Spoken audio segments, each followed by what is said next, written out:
What's going on, guys? Welcome back to SCCJB. Today we'll be talking about South Carolina's big recruiting weekend, 4 new commits, and just a little preseason in South Carolina talk. So yeah, let's get into it.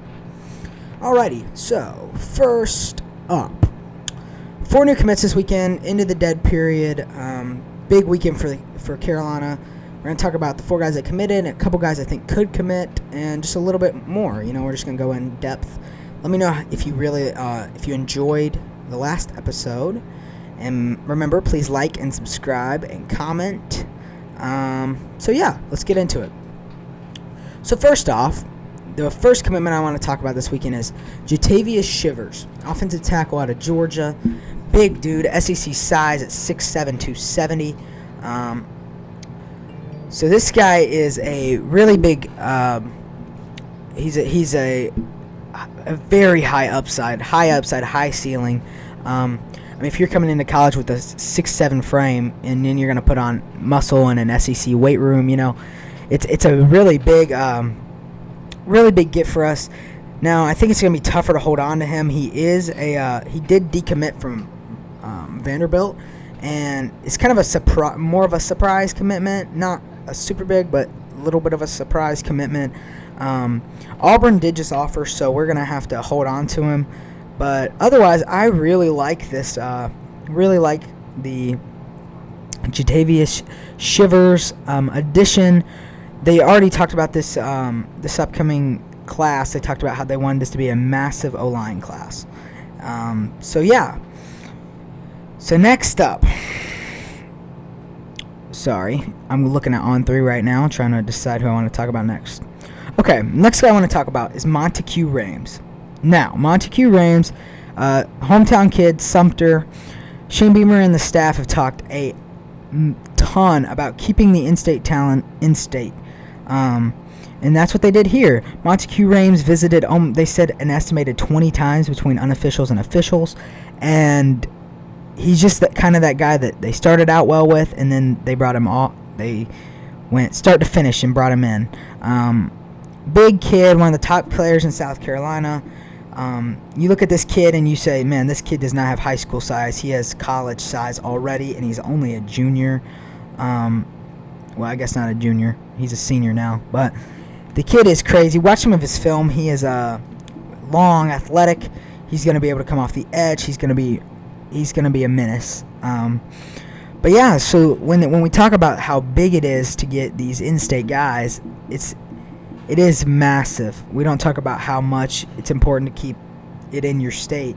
One of the bigger commitments of the Shane Beamer era, he kept him in state, which is exactly what we want to do. That's what we want to do every time. Next guy is a really big guy we got to talk about. So, Pancakes and Syrup himself. If you haven't seen that video, it's hilarious. Marquis Anderson. Home state kid, from South Carolina. He's an interior offensive lineman. 6'3", 6'4", 300 pounds, something around there. He goes to Dorman High School in South Carolina.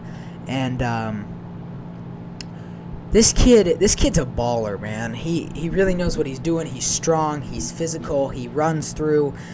He blocks through the whistle. This kid is the highest recruit of the Shane Beamer era so far. So that'll tell you how big of a recruit this guy is. So if you don't know, South Carolina, Dorman High School is a high school in South Carolina, and for the past probably 15 years, they have been Clemson Central. They've gotten a lot of Clemson commits. I did some research. The last time South Carolina got somebody from Dorman High School was 2005. So this is big. This kind of stakes our claim a little bit. It's big for recruiting purposes in the fact that we've got to out-recruit Clemson in the state if we want to be the best team in South Carolina. And I think this is a big step towards that. Kid's a mauler. He plays tackle in high school. He'll probably play guard in college. He probably could play tackle, but he'll probably play guard. This kid just comes in super polished, just a great athlete, great player. So he committed, and then we got one more commit this past weekend, and that would be safety or corner Carson Hobbs out of Archbishop Moeller, which is in Cincinnati, Ohio. So this one kind of caught me honestly out of the blue a little bit. He's just this is big. I mean, we talk about we have to recruit on a national level. This is we're getting there. Carson Hobbs, lanky corner. If you haven't watched, so Gamecock Central did an interview with him. If you haven't watched that yet, you definitely should. He is a super fun player. I think you guys will really enjoy listening to what he's saying. But even if he's not this highly touted blue chip recruit, this is big. Going into Ohio and getting somebody that it just kind of stakes your claim in Ohio. And he talked about how he doesn't want to be the only guy from Ohio in the class. He wants to make a pipeline in Ohio. So that's really big for us. Kind of definitely a surprise commitment. Kind of came out of nowhere. But this is really good for the staff. And now the 2024 class is already looking good. We got Dante Reno in that class, Carson Hobbs. Before we move on, also wanted to bring up the fact Dante Reno might reclass, so we don't know what that looks like yet, but he might reclass. So yeah. Next, I want to talk about a couple guys that haven't committed to South Carolina, but hold up, sorry. Haven't committed but are highly interested in the Gamecocks. So, first one is Tree Babalade. He's a big offensive lineman. Kid's real polished. They call him Tree, which should tell you something in and of itself. Was supposed to commit this past weekend, pushed his commitment date back. I think he told Phil Kornblatt that he is probably going to make a decision somewhere between Wednesday and Friday of this week. Would be very big if we could get him. And yeah, I mean, Kid is a really good offensive lineman. We talked about bringing in a really good offensive line class, and that's exactly what this does. And then the other guy I want to talk about for the class of 2023 is West Virginia. I can't remember if he's from West Virginia or Virginia. Wide receiver Carmelo Taylor. Sorry, let me move this a little bit. Carmelo Taylor. He is he's just that kid is an absolute speedster. 4-star receiver. He was supposed to commit this weekend as well. Pushed it back a little bit. I don't know if I think we can still be pretty confident that South Carolina will probably get him. Obviously, anything can happen, but it would be a really good addition, bringing in receiver classes, because I mean we don't really know who will be back and who won't be back for next year. So receiver will be a big step in the right direction. And then finally, for the last one, I hope I'm not making this too long. We're at 8 minutes. Okay. Last guy I wanted to talk about is Nick Harbor. So if you don't know, let's check this out. I'm going to look at his recruiting profile real quick. If you don't know, Nicholas Harbor is a 5-star in the class of 2023. The kid is an amazing athlete. I don't even understand how the kid's that good of an athlete. Oh, my phone fell over. Sorry, y'all. But the kid is crazy. On3 has him at the 9th best player in the country out of Washington D.C. Kid is a track star, a football star. He is amazing. He was at South Carolina's cookout this past weekend, which is a good sign for the Gamecocks. They are in his top 7. Let's see. I forget exactly who all of his top 7 are. He has Michigan, USC, Georgia, Oklahoma, LSU, Miami, Penn State, Maryland, South Carolina, and Alabama. But this is a kid that he did an interview with Michigan, and somebody from Michigan interviewed him, and he said South Carolina has been my favorite for a while, so that should give Gamecocks fans hope. What a way to cap off Shane Beamer's class if he could get this guy.